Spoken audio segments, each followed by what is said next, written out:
नमस्कार साथियों, कैसे हैं आप लोग?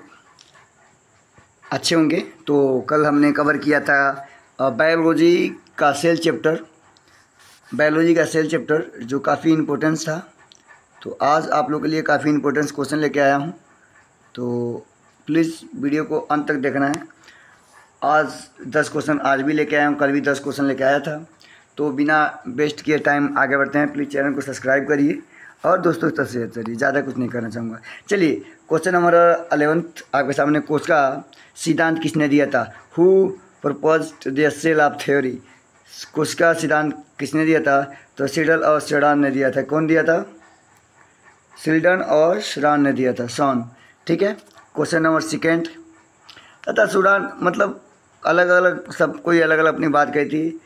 आधुनिक कोशिका सिद्धांत, मतलब मॉडर्न का कह रहा है कि क्या क्या सिद्धांत था कि सभी जीव कोशिकाओं से बना हुआ है। ठीक है, सभी जीव क्या है? कोशिकाओं से बना हुआ है।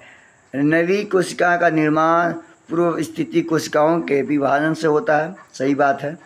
प्रत्येक कोशिका जीवद्रव्य और केंद्र से बना होता है। सही बात है। न्यूक्लियस होते हैं। एक कोशिका स्वतंत्र रूप से जीवित रह सकता है, लेकिन कोशिकांग नहीं।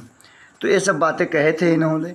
तो आइए क्वेश्चन नंबर 12 देखते हैं। काफ़ी इंपॉर्टेंस क्वेश्चन हमारे लिए कि कोशिका में जीवद्रव्य की खोज किसने की थी? तो कोशिका में जीवद्रव्य की खोज किसने की थी? Who discover cell protoplasm? तो कौन क्या था, बताइए? तो हो जाएगा ऑप्शन ए, ड्यूजेडिन। कौन क्या थे? तो ड्यूजार्डिन। तो बहुत ही अच्छा है। आगे बढ़ते हैं। Question number next. अच्छा, कुछ चीज़ें मैं बता दूंगा आप लोगों को, फिर आगे बढ़ते हैं।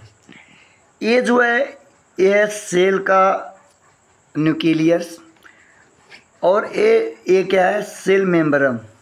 ठीक है, ये जो सेल के बाहर वाला साइड होता है उसको सेल मेम्ब्रेन कहते हैं। और ये क्या है? न्यूक्लियस। इसको प्रोटोप्लाज्मा, ये जो है प्रोटोप्लाज्मा है। क्या है? प्रोटोप्लाज्मा। जब साइटोप्लाज्मा और न्यूक्लियस, ये जो दिख रहा है, ये जो सारा कुछ दिख रहा है, ये साइटोप्लाज्मा है।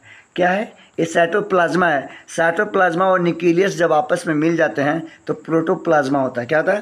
प्रोटोप्लाज्मा हो जाते हैं। क्या मेरी बात समझ पा रहे हैं आप लोग?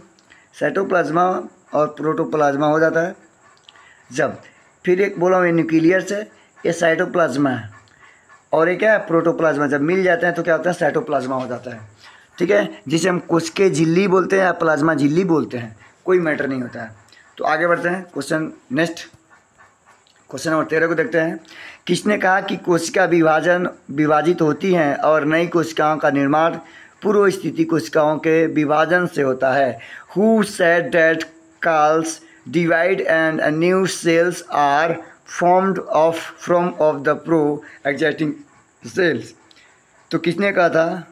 आपको बताना है। Rudolf Virchow. किसने बोला था? रुडोल्फ विंचो ने बोला था। क्वेश्चन नंबर बी हमारा राइट आंसर हो जाएगा।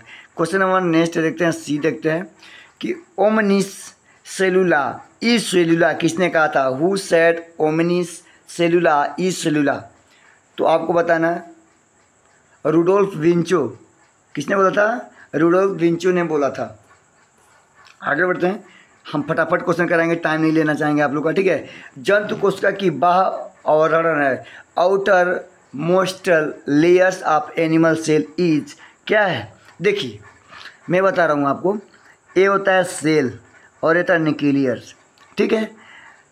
यूकैरियोटिक में एनिमल सेल में पाया जाता है single it means single cell membrane पाया जाता है, सिंगल दीवार पाई जाती है, तो उसको सेल मेम्ब्रेन कहते हैं। और इस बाहरी वाले परत को हम सेल वाल कहते हैं। सेल वाल किस में पाया जाता है? ये पादप में पाए जाते हैं। तो सेल वाल तो होगा नहीं, और साइटोप्लाज्मा होगा नहीं, कि न्यूक्लियस मेम्ब्रेन होगा नहीं, और बचा क्या हमारे पास? हमारे पास एक ही बचा, सेल मेम्ब्रेन। तो करा बाहर वाली भाग, मान लीजिए सेल है, बीच में न्यूक्लियस पाया जाता है, तो ये क्या है? हमारा सेल मेम्ब्रेन है। इसीलिए हमारा राइट आंसर हो जाएगा आंसर ए। चलिए आगे बढ़ते हैं। क्वेश्चन नंबर 16 कह रहा है कि पादप कोशिकाओं के बाहर आवरण है सेल मेम्ब्रेन। क्या है? Cell membrane. 16 फिर देख लिए थे हम। आइए क्वेश्चन नंबर 70 को देखते हैं। पादप कोशिका में होती है लेकिन जंतु कोशिका में नहीं होती। अच्छा बताइए, कह रहा है कि पादप कोशिका में होती हैं लेकिन पादप कोशिका में होती हैं लेकिन जंतु कोशिका में नहीं होता। क्या? Nucleus, cytoplasm, cell membrane, no, cell wall. क्या होता है? Cell wall. जैसे मैं बोला हूँ कि ए है, क्या है? एनिमल, जैसे एनिमल सेल है जिसके अंदर न्यूक्लियस पाया जाता है, इसको बोलते हैं सेल मेम्ब्रेन। और सेल मेम्ब्रेन के ऊपर क्या होता है हमारा? Cell wall. पहले सेल वॉल होता है और फिर सेल मेम्ब्रेन। तो ऊपर वाले को सेल वॉल बोलते हैं, उसको सेल वॉल कोशिका भित्ति बोला जाता है, जो पेड़ पौधों में पाया जाता है। ठीक है। और कोशिका झिल्ली किस में पाया जाता है? एनिमल्स में पाया जाता है, हम लोग में पाया जाता है। तो आशा करते हैं कि आप लोग को समझ में आ रहा होगा। चलिए क्वेश्चन नंबर नेक्स्ट देखते हैं। जीव द्रव्य में सबसे अधिक पाया जाता है। जीव द्रव्य में सबसे अधिक क्या पाया जाता है? देखिए, जीवों में the substance which makes up maximum part of the protoplasm, सबसे ज़्यादा क्या पाया जाता है? देखिए, पाया तो जाता है जल, वाटर, प्रोटीन, लिपिड और कार्बनिक अम्ल। पाए तो सब जाते हैं, लेकिन जीव द्रव्य में सबसे ज़्यादा वाटर पाया जाता है। क्या पाया जाता है? सर्वाधिक मात्रा में वाटर पाया जाता है। ठीक है। फिर क्वेश्चन नंबर नेक्स्ट देखते हैं। क्वेश्चन नंबर 19, प्रोकैरियोटिक कोशिका में उपस्थित होते हैं। प्रोकैरियोटिक सेल हैव, क्या होता है आपको बताना है। इसमें संगठित नाभिकीय ऑर्गेनाइज्ड न्यूक्लियस, गलत नहीं होता है। माइक्रोकांडिया, भैया माइक्रोकांडिया प्रोकैरियोटिक में नहीं होता है। लाइसोसोम नहीं होता है। एक क्या होता है? बस होता है राइबोसोम। क्या पाया जाता है प्रोकैरियोटिक में? राइबोसोम केवल पाया जाता है। मैं कुछ चार्ट दिखा देना चाहता हूँ आप लोग के सामने। ये है कुछ चार्ट में दिखा देना चाहता हूँ। ये है जैसे आज मैं आप लोग के सामने बता रहा हूँ क्या क्या पाया जाता है सेल के अंदर, और कौन से प्रोकैरियोटिक में पाया जाता है, कौन से यूकैरियोटिक में पाया जाता है। तो माइक्रोकांडिया और लाइसोसोम,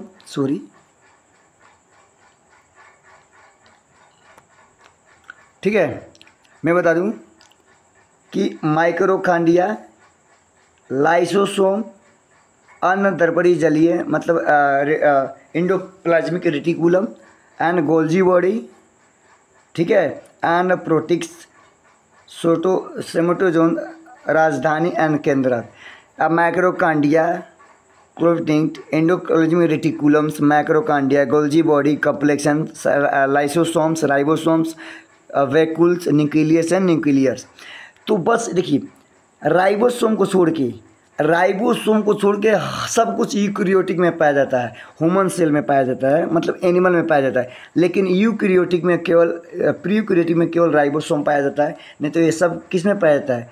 यूकैरियोटिक में पाया जाता है। जैसे कि आपके सामने है, देखिए आपके सामने है, ये है प्रोकैरियोटिक सेल और ये यूकैरियोटिक सेल। ये क्या है? प्रोकैरियोटिक सेल और यूकैरियोटिक सेल, जिसमें आप देख सकते हैं क्या क्या पाया जा रहा है। आगे एक और चार्ट दिखाता हूँ, आप लोग उसके ऊपर ध्यान दीजिए।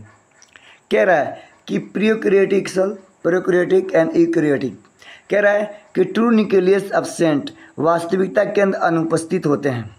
नो न्यूक्लियस मेम्ब्रेन, कह रहा है केंद्रीय झिल्ली अनुपस्थित है। DNA without histones proteins, DNA के साथ हिस्टोन प्रोटीन नहीं है। सही बात है। All membranes bound cells organelles are the absent, सभी झिल्ली युक्त कोशिकांक अनुपस्थित हैं। राइबोसोम प्रेजेंट, देखिए प्रोकैरियोटिक में ये नहीं पाया जाता है, ये नहीं पाया जाता है, ये नहीं पाया जाता है, ये नहीं पाया जाता है। केवल क्या पाया जाता है? राइबोसोम उपस्थित है बस। लेकिन मैं बता दूं आपको क्या और है। तो यूकैरियोटिक में क्या कह रहा है? इधर सब मिलेगा। प्रोकैरियोटिक में ए नहीं मिलेगा, ए नहीं मिलेगा, ए नहीं मिलेगा, ए नहीं मिलेगा। लेकिन यूकैरियोटिक में सब कुछ मिलेगा, ए भी मिलेगा। लेकिन प्रोकैरियोटिक में केवल ए मिलेगा। तो उम्मीद करते हैं आपको समझ में आ गया हो। आइए हमारा लास्ट क्वेश्चन, और अच्छा क्वेश्चन है आप लोग के बीच में, कि सभी प्रोकैरियोटिक कोशिकाओं में कोशिका भित्ति पाई जाती हैं डैश डैश को छोड़कर। The all prokaryotic cell have cell wall expect, क्या है? जीवाणु, नील हरित शैला, विली greens glow and mycoplasma, and इनमें से कोई नहीं। तो इसमें क्या पाया जाता है? माइक्रोप्लाज्मा पाया जाता है। मैं बार बता रहा हूँ क्या क्या पाया है, माइक्रोप्लाज्मा। प्लीज़ अगर वीडियो अच्छा लगा हो तो प्लीज़ वीडियो को लाइक करिए, सब्सक्राइब करिए, चैनल को आगे बढ़ाइए, क्योंकि सारा क्वेश्चन आप लोग के लिए बहुत ही इंपॉर्टेंट था और आप स्क्रीनशॉट लेके समझ जाइए। तो प्लीज़ जय हिंद, भारत माता की जय।